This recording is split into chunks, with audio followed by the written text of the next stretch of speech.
Welcome to the Cookbook, where we invite guests on to share the ingredients of what has helped make them the successes that they are. All of it, the good, the not so good. You're not going to find anything half-baked here. And our kitchen gets messy sometimes. That's when the fun starts. So come on and join us.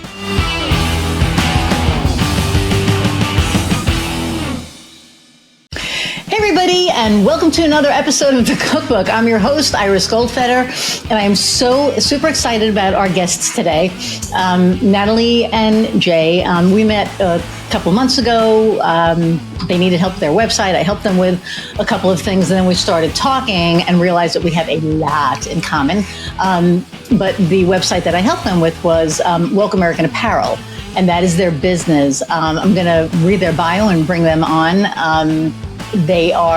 We're all, I'm not going to say politically correct, but we make it a little bit political on this episode, so you have been warned. Okay, so Natalie and Jay came up with the concept for the Woke American Apparel brand several years ago when the 4th of July was approaching, and they found themselves uninterested in sporting the red, white, and blue for that holiday.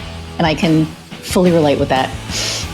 Jay served in the United States Navy, and Natalie was very active in the spouse community, helping plan family events. And one of their favorites was always the 4th of July, which I can also relate to. So what they realized was that the meaning of the flag and our nation's colors was becoming overly and incorrectly associated with one side of the political spectrum, over the other. The symbols of our nation belong to all of us. Just going to emphasize all of us. And we shouldn't be afraid that displaying those symbols will associate us with what we consider the wrong side of politics. And I can just so relate with that.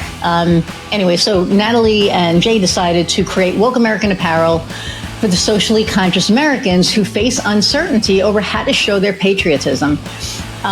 Woke American Apparel offers patriotic gear that supports social causes that Americans are fighting for and for which our flag stands. And I am sporting, which you'll see very soon, a very cool RBG shirt. We believe that the flag in our nation stands for the rights and the freedoms of all Americans, regardless of what they look like, where they're from, how they identify, or whom and how they love. They recognize that America isn't perfect, and there are many ways that we can improve.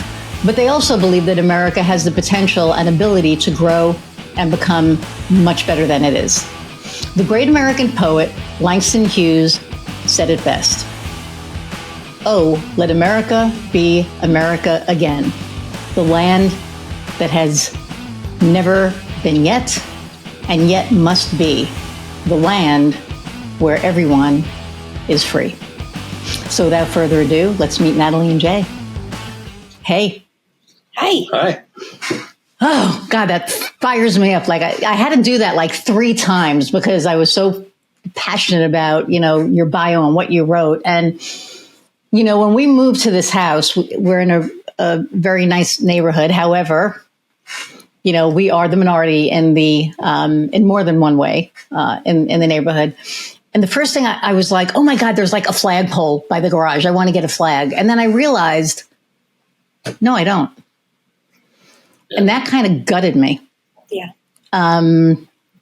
It made me sad, because I've always been proud to be American, and I haven't been for the last few years, which sucks because of how we're viewed, right? Because how, all of the crap has been brought to the surface. And here we are. Yeah. So, Jay, move in a little bit that way. Sure. There you go. You two started Woke American, but you're entrepreneurs in your own right and other things. So we'll talk about that as well. But how did this whole thing start? Like, what made you go, you know what, we need to, I know I read it, but there had to be an impetus as far as the clothing piece. And, oh, by the way, that's the RBG shirt. This is a cool shirt. Go buy one. It's cool. Just saying. Anyway.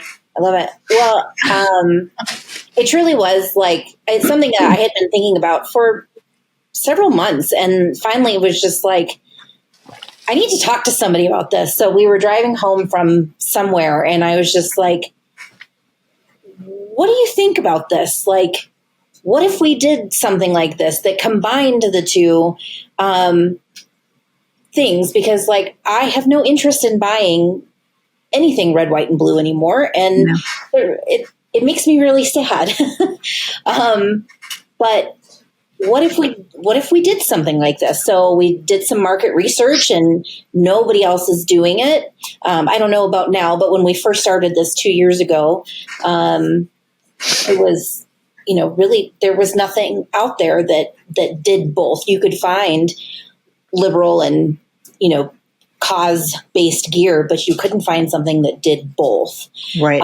And it really, like, the flag does belong to everyone. And so we just really wanted to be able to wear something that was patriotic, but also give us hope that we're moving in the right direction. Right. I would say a key piece of that, like you said, Iris, is if we let ourselves stop being patriots and stop supporting our nation or showing our support for the nation, that's how the perception we're talking about changes. Mm-hmm. They win if we stop. Right. What's the saying? Silence is the biggest weapon of hate. If we stay silent, then the other side wins because we didn't fight. So that's why we came up with the brand, it is our form of fighting that change, that patriotism belongs to all of us. And some might argue that it belongs to the political left more than the political right these days, but that might get too far into the politics. I think what I would say from the entrepreneurial side that you brought up is like this feeling, this passion is a necessary element of entrepreneurship. Like if you want to start a business and you're going to end up being that person who wears all the different hats in a single day because you are the business's marketing expert, accountant, and creative expert, like you have to be passionate about the subject to be able to wear all those hats and be, motivated to get all those jobs done. Right. So that's why this one works so well for us and is so important to us, because we have this deep passion about the politics that we're talking about. Right. And I think that, we say the word patriot now, and even that's been taken, word, isn't it? Right? It's like that's been taken. Yeah. Yeah. And honestly, it pisses me the fuck off because I remember not even being a kid, like 20 freaking years ago or, whatever, right? I can't even believe like how long this has been going on. But I remember, 4th of July parties and being excited and going out and getting, a shirt with a flag on it or, something, right? And my wife and I went to Pearl Harbor. We went to Oahu. We went to Pearl Harbor, and they had a shirt, and it was a gray shirt with a flag, and then on the bottom of the flag, it had like a battleship, and it was the USS Arizona, and it was an homage to the ship. And I was like, man, that is so cool. And then I went, maybe I shouldn't buy that because if I wear that, and they see the battleship underneath it. Mm-hmm. And then I was like, fuck it. I'm going to buy it and I'm going to wear it on the 4th of July. Like, screw it. I just got to the point where I'm so sick of having to be afraid of being a patriot, but like a true patriot, not like this psycho shit that's going on out there. Yes, I said psycho shit because it is. Sorry. It is what it is. Mm-hmm. And to have people like you coming out with this brand and having served and then hearing what somebody talks, shit about veterans that other veterans will ignore and not even say anything and be like, oh, he doesn't mean it, whatever. But, you being a veteran and, coming up with this gives me hope, which is why as soon as we got done, I just bought this shirt. I was like, I'm supporting you somehow, and I told Heather, I'm like, I'm buying a shirt. Well, thank you for the support. and remember, I guess, that a portion of the proceeds of every sale that we make goes to a charity that's listed in the product description. So some of those are Black Lives Matter, some are the Trevor Project for Pride gear. For the RBG stuff, it goes to the Malala Fund. This again comes to that passionate piece. That we feel passionately about not just the concept of patriotism supporting the political left, but also these causes that we're supporting. We want to support as well. It's not just a venture to make money or something like that. No, you're like, you go to the website and I click on this and it says, by buying this shirt, you are supporting this cause. And that's what I love about what you did. I remember, when we first looked at the website, I was like, oh my God, that's like amazing, because each shirt goes to a specific cause. Yeah. And nobody's doing that. So yeah, people may be selling woke apparel or maybe selling dually branded, apparel, but they're not doing that. And I think that that's what makes you two different, and what makes your company different is that, you are literally, you're walking the walk. You click on this, you buy this, and I'm going to be buying more stuff as we get closer.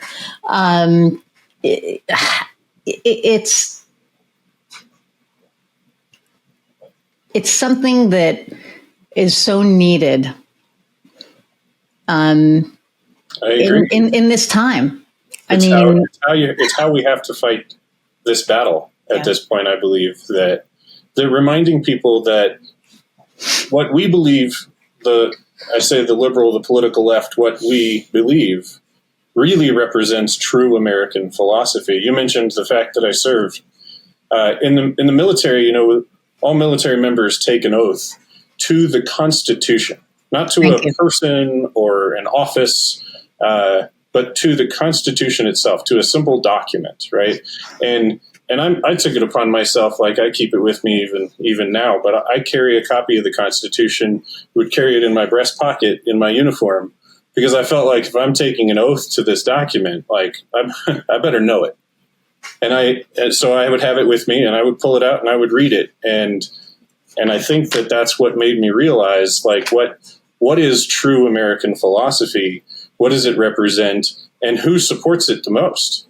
And it is not who you think. Like, it is not what that thing we talked about. Those symbols are overly associated with a side of the political spectrum that in today's world, not necessarily all of history, but in today's world, those philosophies do not align with base American philosophy.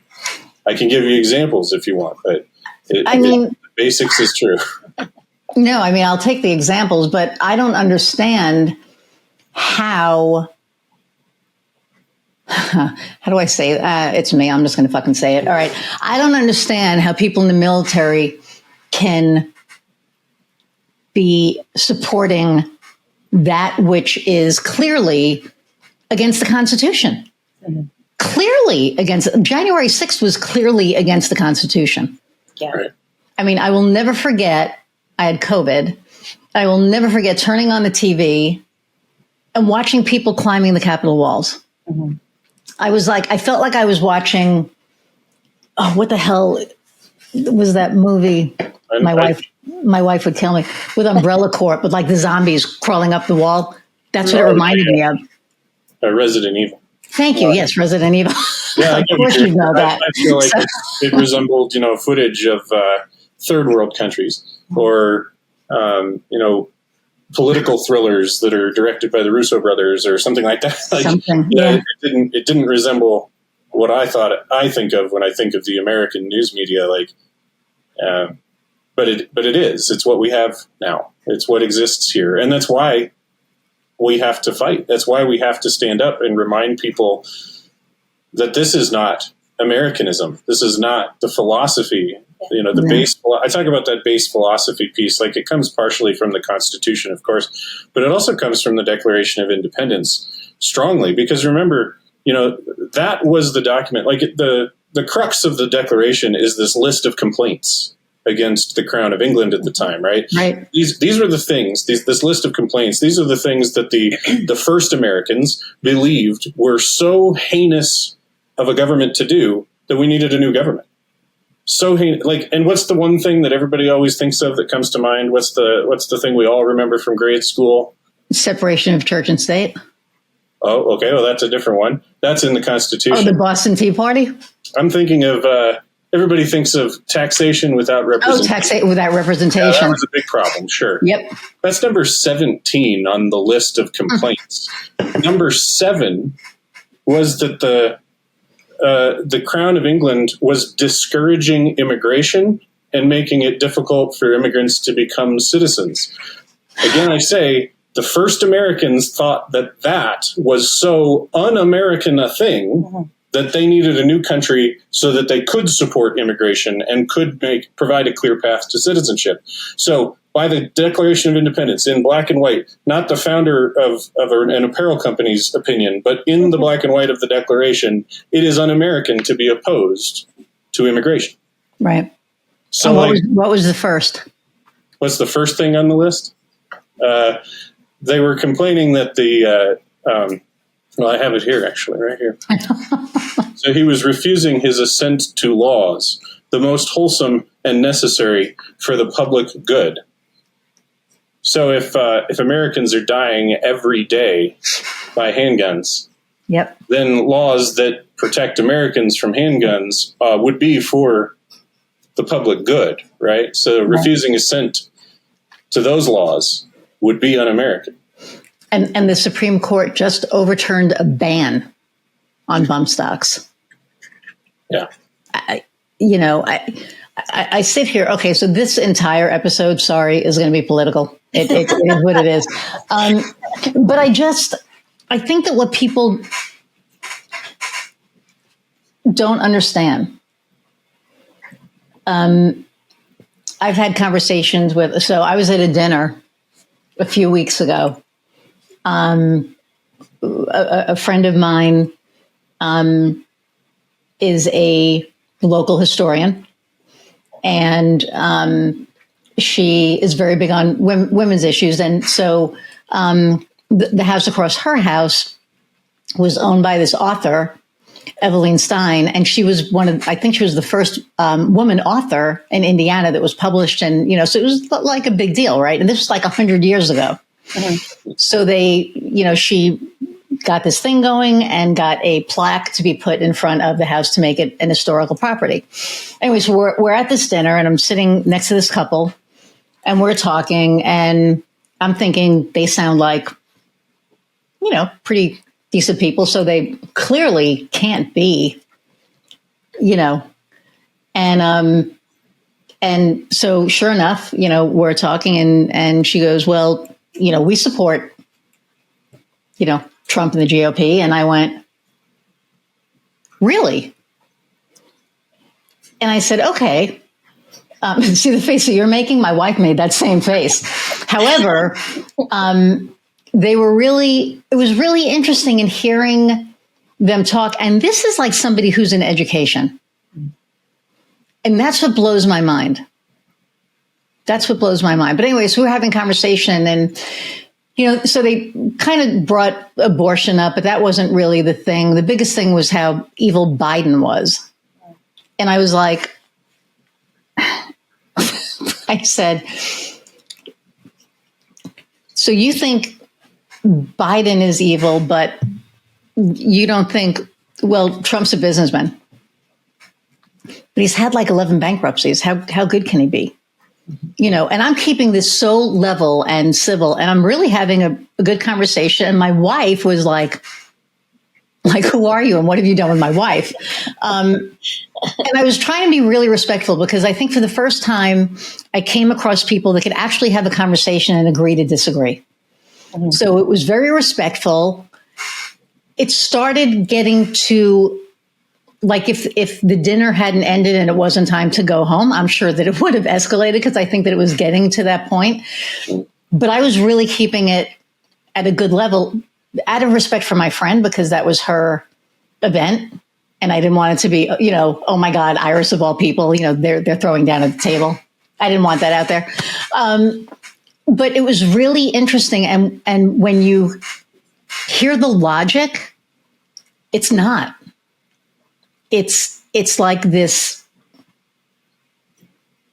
indoctrination. I mean, I hate to say that. And the last time that we spoke, so I've been to Germany since then. And we were at Dachau, which was intense as it was, but I'm sitting in the admin building and I'm reading the placard, and it's saying how the Social Nationalist Party came to power. And I'm reading this thing, and there's this gay French couple, like reading another placard, and they're reading about, whatever, and they go, and the fucking Americans are doing it again. Mm-hmm. And to hear that in a concentration camp, in that place, right, was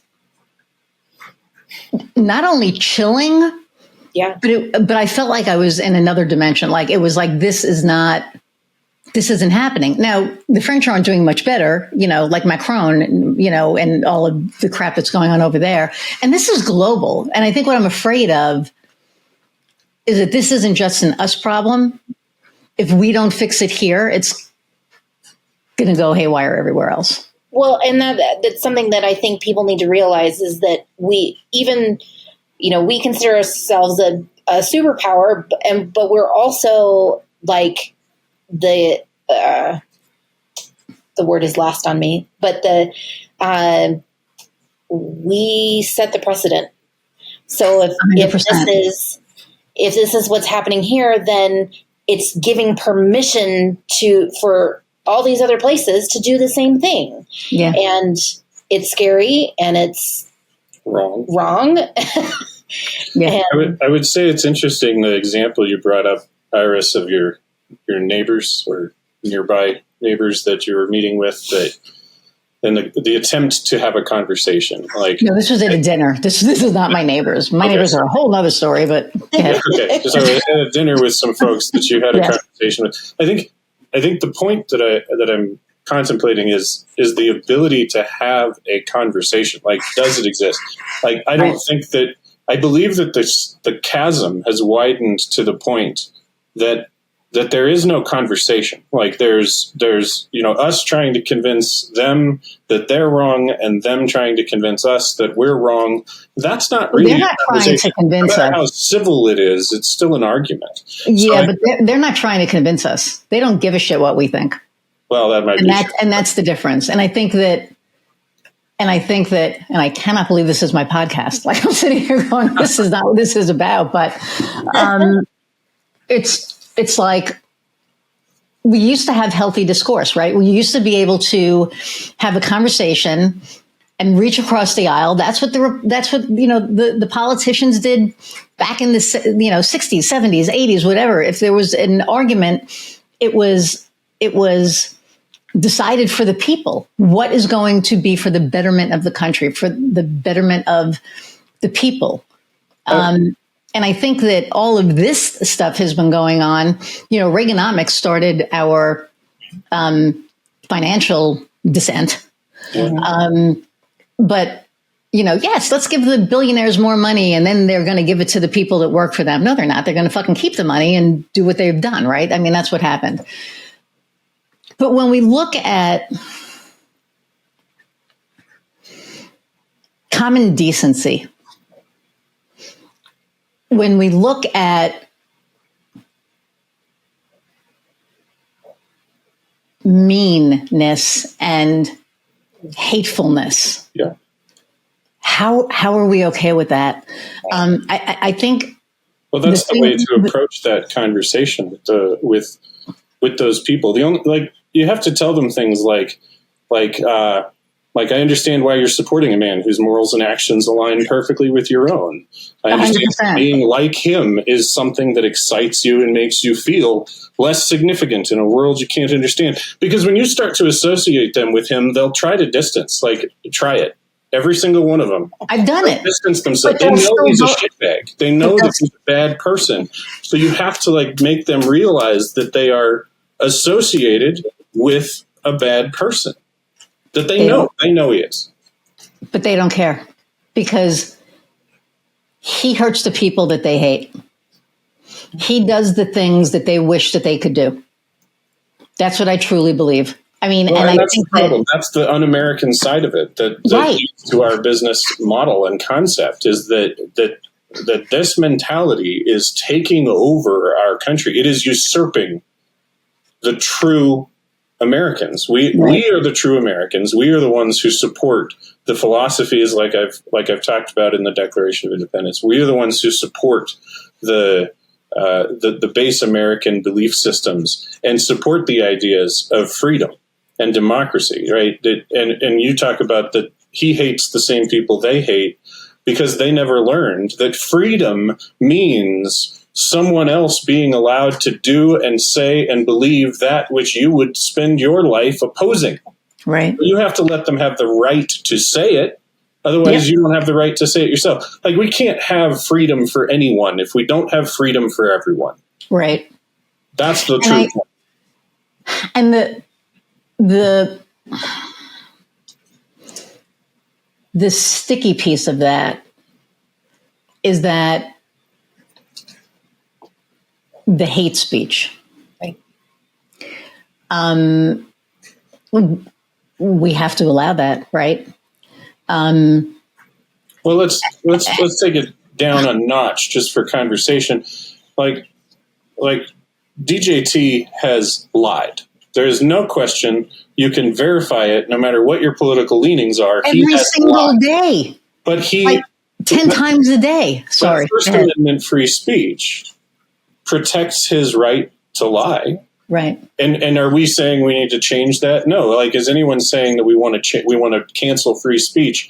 Of course not. But no one ever intended free speech to protect the politicians standing up and lying to his followers. Like, that's not the intent of free speech. So while it may protect these lies, it's not the base philosophy of free speech. Just like the Second Amendment was meant for single shot muskets. I mean, or the Second Amendment, technically the Second Amendment applies to members of the militia. Right. We don't have militias anymore. We have the National Guard. So technically the Second Amendment applies to no one. Right. But, you can't tell them that. And there are just so many rabbit holes that we can go down with. Because there's just so much wrong right now.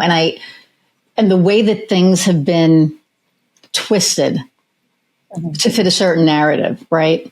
And the way that people laugh that he lies. Well, yeah, he lies, but that's how he is. How are you okay with that? Right. Like, if you truly are a person with strong morals, how are you okay with any of that? And now you want to put the 10 commandments in school. And meanwhile, this son of a bitch has broken every fucking commandment that's on there. Right. Yeah, every single commandment he's broken. So you want to put those in school. And by the way, that's from the Old Testament, which didn't have Jesus in it. So it had nothing to do with Christianity. Right. So there's that. And it's like, I mean, I can sit here and, by the way, our way through this entire freaking, episode. So let's bring this back to entrepreneurship. I would comment on your mentioning of him being a businessman and him having support, DJT. I mean, that he has support because he's a businessman, not a politician or whatever. And I think that relates strongly to the concept that we are addressing, because what does it mean to be a businessman in America? Like, very much to the entrepreneurial point. Business person. We're just right. Business person. What does it mean to be a business person? And what some have called late stage capitalism, or what I consider to be not capitalism at all, is what DJT participates in. Mm-hmm. what we attempt to participate in is true capitalism. Capitalism is built around the idea that a business exists for the sole purpose of serving its community. When you start to believe that a business exists to serve its shareholders, right, you have exited capitalism. And that's the world we live in today, and we call it capitalism even if we're wrong. But the fallacy of shareholder supremacy has taken over. Mm-hmm. That's the type of business person that he is. And again, I think that comes back to hating the people that they hate. They want to protect their future millions. They all believe themselves to be like millionaires in waiting. And when they become millionaires, they want their wealth protected the way DJT promises to protect their wealth. Right. Whereas true capitalism is about serving your community. Yes, there's an exchange of monies. There is a growth of wealth for business owners in some manner or fashion. But business owners in a true capitalistic society exist to serve that community. In today's world, that community might be global. That community might be unbounded by geography because of online availability, or it might be your local community as like a photographer or whatever. I gesture at Natalie because she's also a photographer in her serial entrepreneurialism. But the point is that you serve your community, right? You if you donate to these causes like we do with all of our apparel, because the causes are more important than us growing our wealth or something like that. That is true capitalism. That is what we should all be aspiring to. And no one sees business that way. The fallacy of shareholder supremacy has taken hold. It has become the norm. And that's what people like. They actually prefer that to true capitalism because I think the struggle is that fascism looks appealing if you're on the inside of it. I remember I was at this thing for Hillary. And this couple had on a shirt that said, "I'd rather be Russian than a Democrat." And I said to them, "I'll buy you a one-way ticket." And they just kind of looked at me. And I said, and I was a little angry, right? Because to me, it's like, are you kidding me? You call yourself a patriot? Yeah. You call yourself a patriot and you're wearing a shirt that said you'd rather be Russian than a Democrat? I said, I will buy you each a one-way ticket right now. Yeah. I will go home. I'll just on my phone right now, buy you a one-way ticket to Russia. And then let's have this conversation in a month, not even 6 months, in 1 month, in a week. Yeah. Let's have this conversation. And they didn't even know what to say. And that was what, 12 years ago, I guess? 16 years ago? I don't even freaking remember at this point, but it was a long time ago. I was a lot more confrontational. It was before my mindfulness, so I'm a lot calmer now. I probably wouldn't do that now. Maybe. Was it just out of curiosity? Was it supporting a Hillary candidacy for 2008 maybe? Or no, it was 16. Oh, okay. So I guess it was 12 years, right? No. 8. 8 years would have been 12 years would have been the campaign, I guess. Yeah. At any rate, but the point, right, is that people conveniently have forgotten about the Cold War. They've conveniently forgotten about Nazi Germany. Yeah. And it's like. Well, speaking of both of those things, very much to your point, this idea that this concept, that shirt, I'd rather be a Russian than a Democrat. They're literally saying that being Russian to them would be closer to their ideals of what an American is supposed to be in their mind than being a Democrat would. I've made my case already that being Democratic in this nation today is far closer to base fundamental American philosophies, but that's not the point. They don't believe that. They believe. Do they even know what the hell they're doing? I don't even think they know what they're talking about. Well, I agree. They're definitely not educated in what they need to be. You mentioned Nazi Germany, and what that shirt is perpetuating is precisely what Goebbels put in his manifesto on propaganda is like accuse the other side of that which you are guilty. That's what he said. So you call the other side so un-American that you'd rather go be Russian. When you are the side that's so un-American, you're closer Right. to Russia than America. Well, it's all projection, right? Anything they do is projection. Anything that we say you did, we've actually done. And it's like, it just makes my head spin. So, okay. So you started this business and, there are hopefully entrepreneurs still listening today. I have no idea who's left listening to this, but, Thank you, whoever's still here. Yes. Thank you for whoever is still here. But I mean, I really believe that, the American dream, right? I mean, we work hard and we grow a business, right? We work hard and, do we have to make millions? No. Should we be comfortable? Yeah. Right. So we go out, we start a business and it takes time and it takes energy and Absolutely. Overnight successes are 10 years. So what advice would you have for an entrepreneur or somebody who's thinking about becoming an entrepreneur in this day and age? It's a great question. What do you think? I mean, I think it has to be something that you're passionate about. Like we, kind of mentioned in the beginning, is that it has to be something that you stand behind, and it is kind of your why of doing the whole thing. Because otherwise, when it comes down to it, you having to fight for doing it, if you don't actually believe in it, then you'll give up potentially before you do anything with it. Yeah.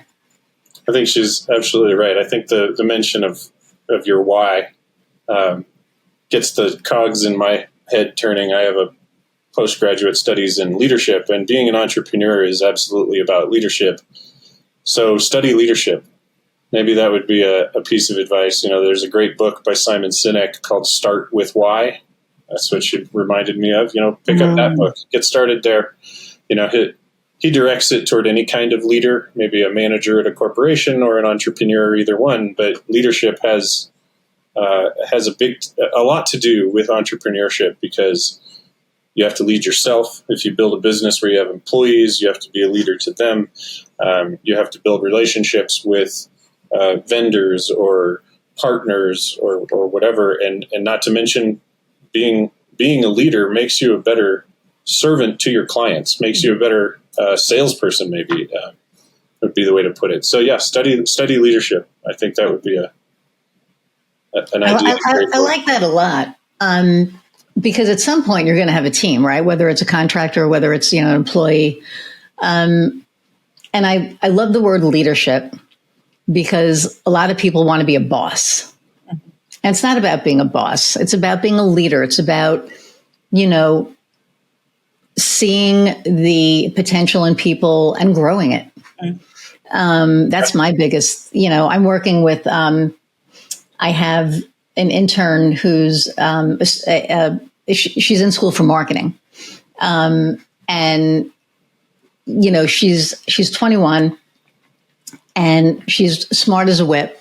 She's a little shy. So I try to bring it out of her. It's like, we'll be in a meeting and I'll be like, hey, what do you think?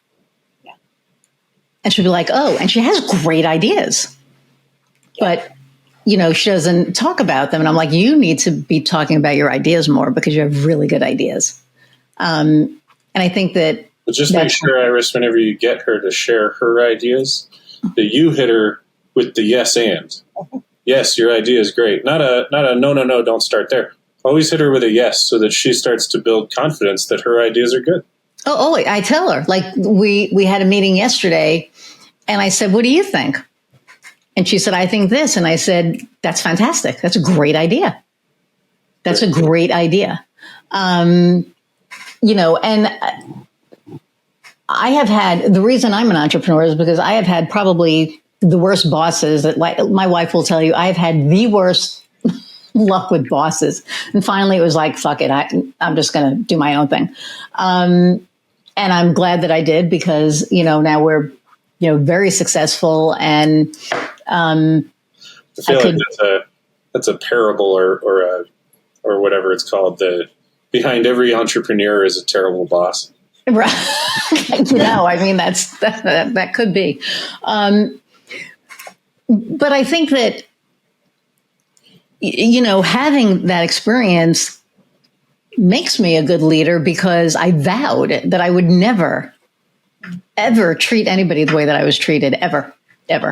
And, I really believe that we go through things so that other people don't have to. Yeah.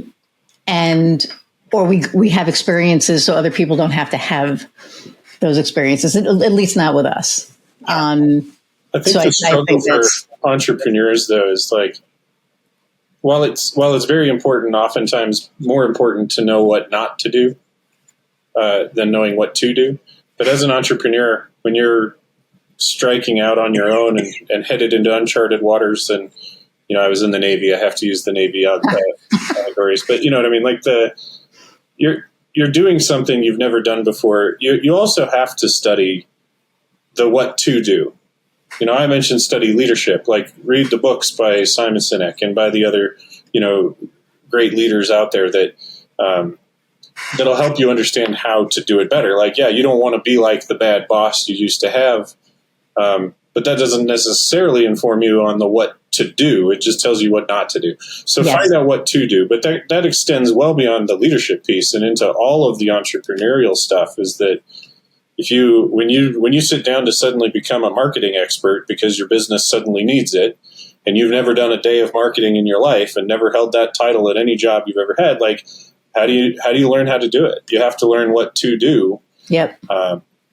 Sometimes you'll learn what not to do. You'll make the mistakes like we've made, and everyone makes them. But I guess the mistakes are equally important. I don't know. I'm rambling at this point, but what did Churchill say about success? It's just stumbling from failure to failure with no loss of enthusiasm. And I think that I always say that, we're always going to come against obstacles, and, we can make them, stepping stones or stopping stones. And if you make them stopping stones, then you stop and you don't go to wherever, you're supposed to go next. And I also believe that if you learn, then they're not mistakes, they're lessons. I think one of the other things with entrepreneurship is there are seasoned entrepreneurs out there, and you guys have been doing this for a while. So what is an obstacle that you're going through or you've gone through that a seasoned entrepreneur might be going through now? I mentioned I mentioned your community, like that the true purpose of business is to serve your community.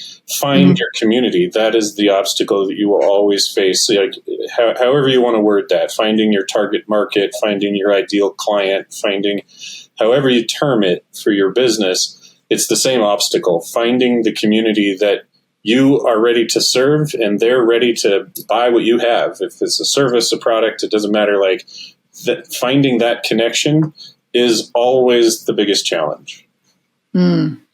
Interesting. And one of the things that I find funny is that when, clients come to me, I say, do you know who your target market is? And they're like, oh yeah. And they don't. Of course. That's like point. I would say 80% of the time, they really don't. Which I find not funny, but it's just one of those things that, we think we know what we know until we know that we don't. Right. Did that come out right? Yeah. Well, an interesting thing with us, though, is that, that we've been talking about is because the red, white, and the blue and stuff, we're automatically being put in front of the wrong audience. So we are constantly fighting to be put in front of our target client. I think that was one of the pieces of feedback that you, Iris, had for us when we first met, was that the splash page of our website, the first thing that pops up was like too much in your face, red, white, and blue. And people were clicking away before they even realized we were, because of that whole association thing, that red, white, and blue popped up. Their brain immediately associated this website with something other than what we are. And people would click away. So, we might have been almost getting in front of our ideal client, but not quite right because they'd click away before they realized. Right. But then you made the changes, and then the people that needed to be on there are on there. Now we just have to get them to buy. Yes. I mean, really, right? That's like the challenge right now. And I had a thought and it just like completely flew away. And it was talking about target market. It'll come back. And if it doesn't, then it wasn't important. But, I think that I remember when we first spoke, and I opened up your webpage, it was like, well, that's one thing that you need to change like right now. Mm-hmm. And even having the dog, because everyone's like, well, everyone loves dogs. It was like not with an American flag. And again, how sad is that, right? It's like, it's so sad, but, I know what I was going to say. So I had a meeting with a local company, that was a referral. And so we were sitting in the meeting, and one of the blocks on their website said Christian-based business principles. So I said, not trying to be confrontational, but as a marketer, it's my job to point things out. So I said, so are you looking to just work with Christian-based businesses? His wife was like, no. And he was like, well, I don't know. And I said, because if you are, then you should leave that there. And he goes, well, you have a problem with that. And I was like, no, I don't. I'm just telling you that right now that's a little polarizing. And if that is the audience that you want to work with, leave it there. Mm-hmm. By all means, leave it there. But if that's not who you're looking for, right, I think then you need to move that into the about section. Because like I'm gay, but you don't go to my website and see a bunch of pride flags. Mm-hmm. And people in my community give me shit about that. Well, you're out there and you have your show, Unique Voices, and you do this and you're a big, you're a voice. Why don't you have it out there? And it's because I don't want to alienate anybody. Now, I don't work with anybody whose values don't align with mine. So that's my filtering, right? That's how I filter stuff. But it doesn't mean that I don't want to work with somebody who is Christian, who walks the walk, who's, a good person, who has a good heart. Right. Yeah.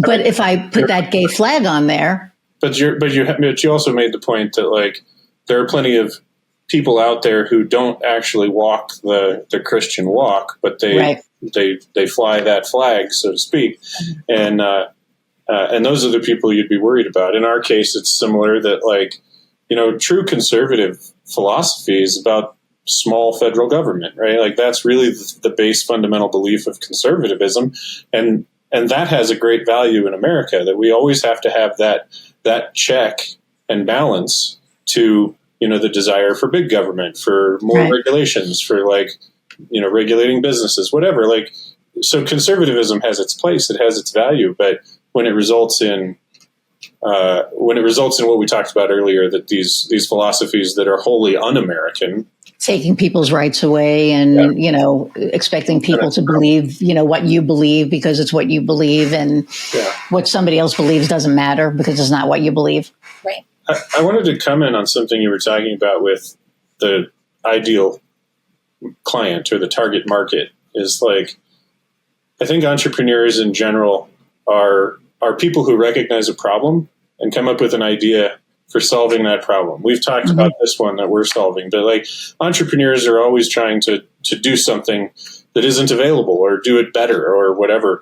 A business might exist like, helping us with our website. That's a market that exists. You're not doing something new, but you're trying to do it in a way that's better than everybody else. So you're trying to solve this problem. and you see the problem, maybe not clearly, maybe you think clearly as an entrepreneur, you think you see the problem clearly. So that first step into the ideal client is me. If I came up with the idea, then I would buy the product, right? So how do you put that? So that's where every entrepreneur kind of starts, is how do I target people like me? And like you mentioned this website with Christian values on it, like, you might be targeting too fine a point. You might be too narrowly targeting people like you if you're putting that on your website. Maybe you want to, and that's okay, but you have to consider those things. And I think that was your point to that client, is like, which it was. That's not your intent. Take it off the website. If it is your intent, fine. But if that's what you want, keep it, right? But it kept going back to how I'm offended by it. And I was like, okay, well, you two discuss whatever, and I'll follow up in a week. And I left there knowing that there was no way that I was going to work with them, just because, not because they had that on there, but because he almost wanted to start an argument. Yeah. And that's more work than it's worth, right? And again, the values don't align. Not because they're Christian, but because they don't understand what marketing is. Clearly, he didn't understand that as a marketer, my job is to point that out to you, that if you want to keep your target narrow, then do that. And if you don't, then don't. Right. But I have to tell you, that is my job, to point these things out to you. And, I come across like so many different people. And there are some people that are receptive, and there are others that aren't. And I have like current clients where they'll put something online and I'm like, you want to take that down. And it's not political, and it has nothing to do with religion. It just has to do with, that is not your target market. Or, we need to word that a little bit differently. Mm-hmm. That's my job. That's what I do. And they listen. Yeah. And that's why like my clients, some of them I've been with for years, because, they value my input. And it's not political. Like, I don't work with people or not work with people because of politics. That's not what it's about for me. For me, it's about, and I said this and somebody like laughed at me, but every single one of my clients I care about. I know their families. I know what, I can ask, hey, how's so-and-so? Hey, it was your dad's birthday. What did you guys do? I know all of this stuff about my clients because I actually care about them. Mm-hmm. I don't work, like, for me, it's not a capitalistic thing. I don't just work with people, or the description of today's capitalist, right? I don't just work people to make money. Yeah. I work with people because I care about them and I want their businesses to grow. That's what I do. Mm-hmm. If I come across somebody who wants to work with me and I don't care about them, and our values don't align, I don't give a shit about their business. And that sounds terrible, but it's the truth. I don't care if you succeed or not. And if I don't care if you succeed or not, I can't work with you. Yeah. And it sounds terrible, but it's true. And I'm in the position that I can work with who I want to and not work with who I don't want to.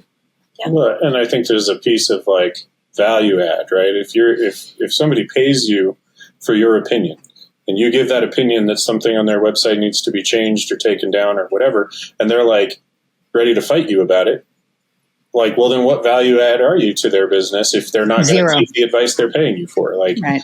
I mean, they don't have to, but if they've paid you, I'm not saying take it blindly. Like, as any kind of entrepreneur should know, you're going to get a lot of advice from people that know what they're talking about and people that don't know what they're talking about. And you have to figure out the difference, and you have to decide what pieces of it to take. Like in our case, our target market clearly, gesturing at her shirt here, our target market clearly eliminates a large swath of the American population from being our clients. And that's intentional, right? So being aware of that, like, is important as from the entrepreneurial side, knowing who your target market is, who isn't your target market. And then when it comes to things like marketing, there are sometimes ways that you can exclude people from your marketing. So you're not paying to put your marketing in front of people who won't buy your product. So ours is a very clear example, but I think every business is going to have that reality that you need to know who you're selling to. I guess this relates similarly to what I said about knowing what to do and what not to do, knowing who you're selling to and who you're not selling to. Both are important. And knowing who you're not selling to will help you refine the who you are selling to piece. And you're oftentimes, I think, going to find that it's not just people like me, right? Right. I'm a middle-aged white man in America. I am not the primary target market for this product. So it's not people like me. Hopefully it's people that think like me, but that's right.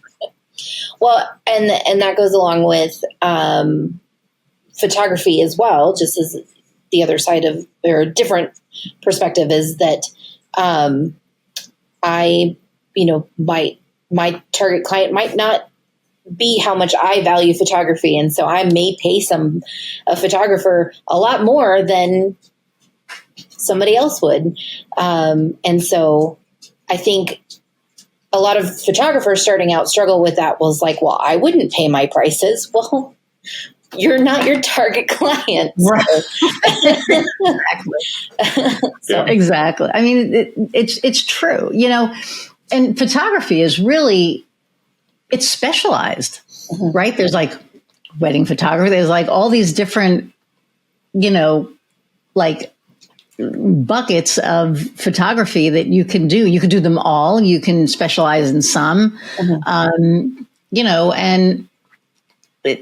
your prices are your value. It's like what you value stuff. Like our websites aren't the most expensive, but they're not the cheapest. Right. And I'm raising my rates in September because I have to, but at the end of the day, you get what you pay for. Right. So if you want somebody who doesn't know what they're doing and they're going to use a DSL camera, but their pictures are going to come out like they took them on an iPhone, which really doesn't take bad pictures anymore.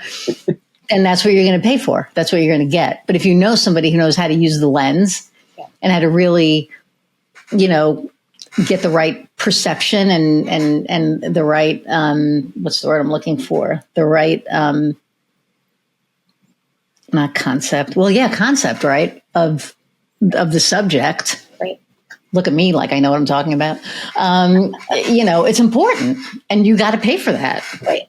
Right. Well, like for me, it's moments like, getting all three of these dogs to look at the same time. And can you come here and do that? Because I'm going to send you the pictures from our shoot.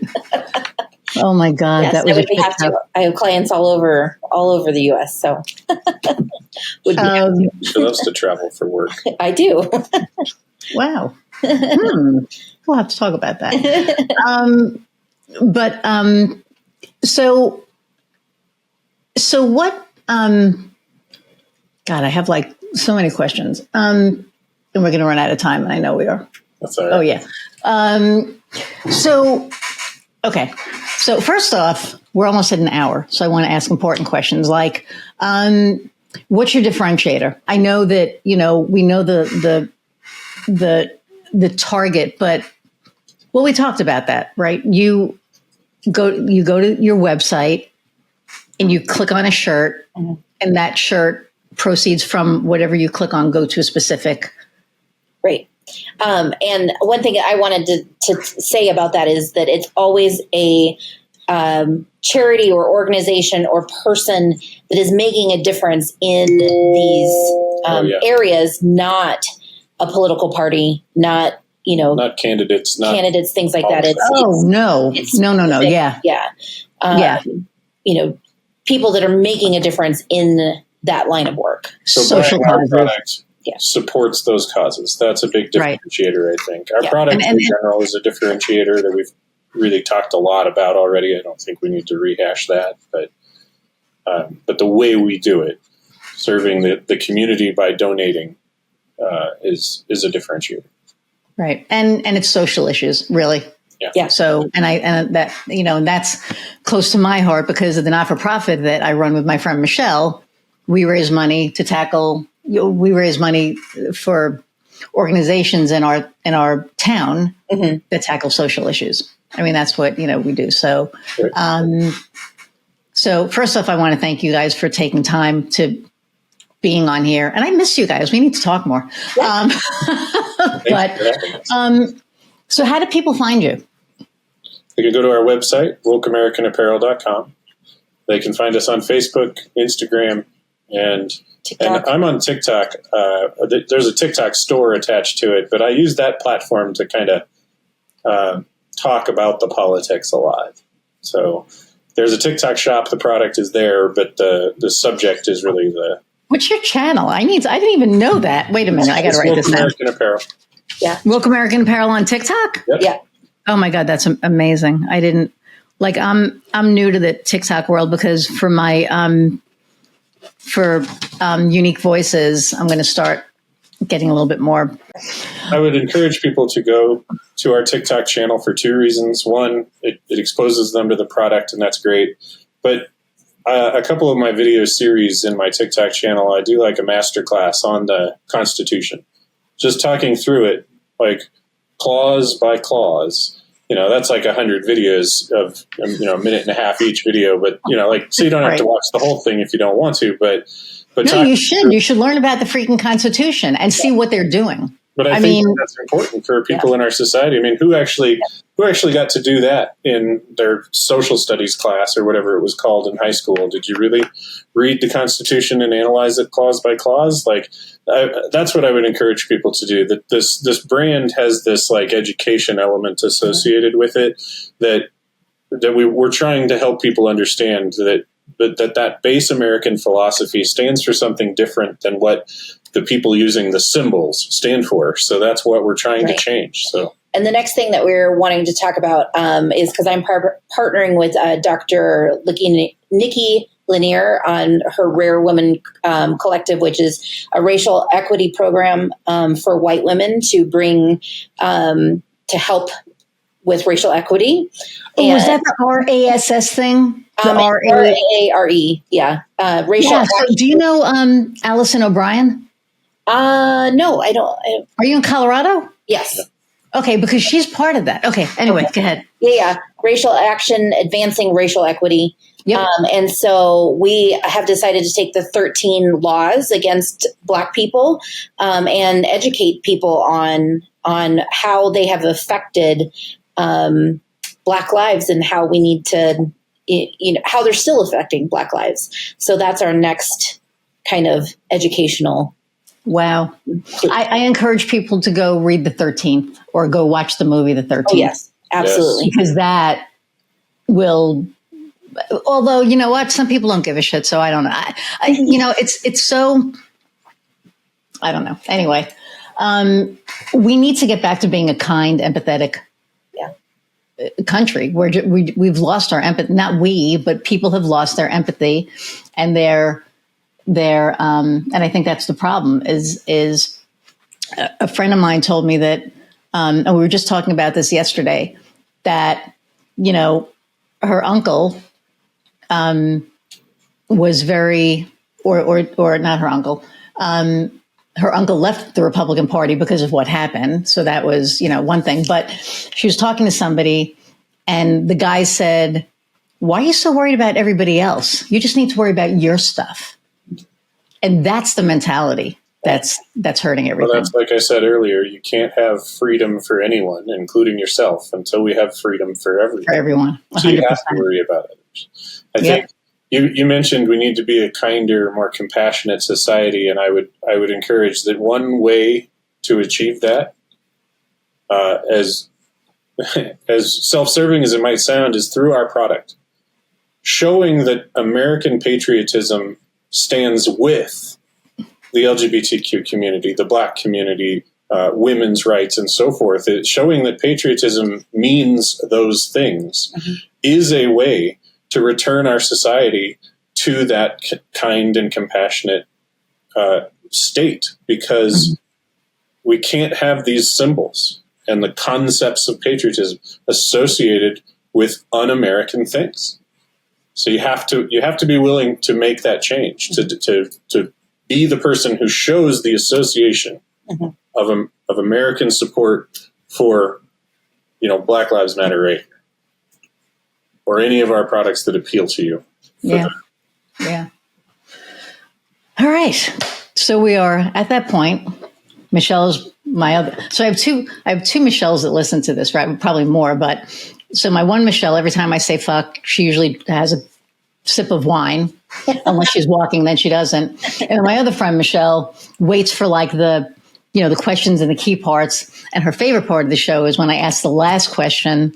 And that is, what lights your fire? I think helping people see themselves in a different light, a better light, through photography. I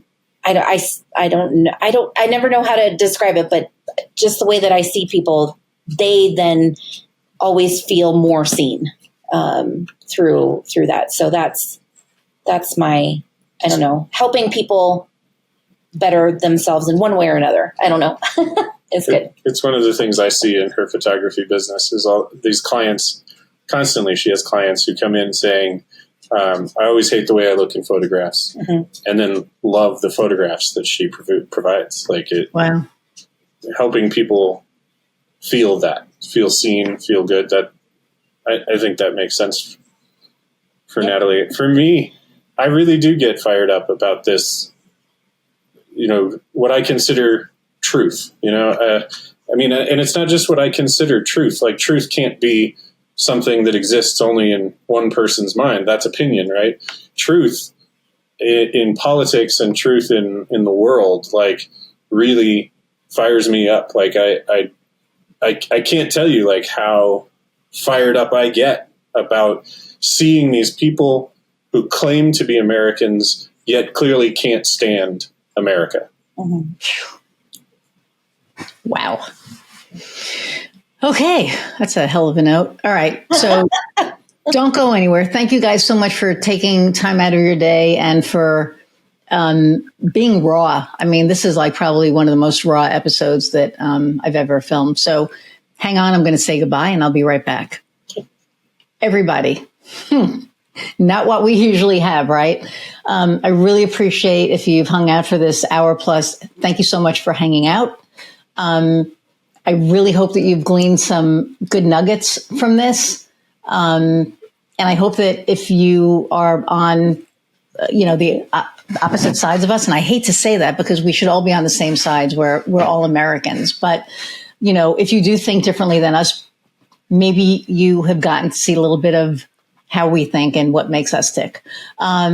Everybody else, thank you so much for hanging out, and remember to like, share, subscribe, and please leave reviews. Reviews are our lifeblood. That's what really helps us grow.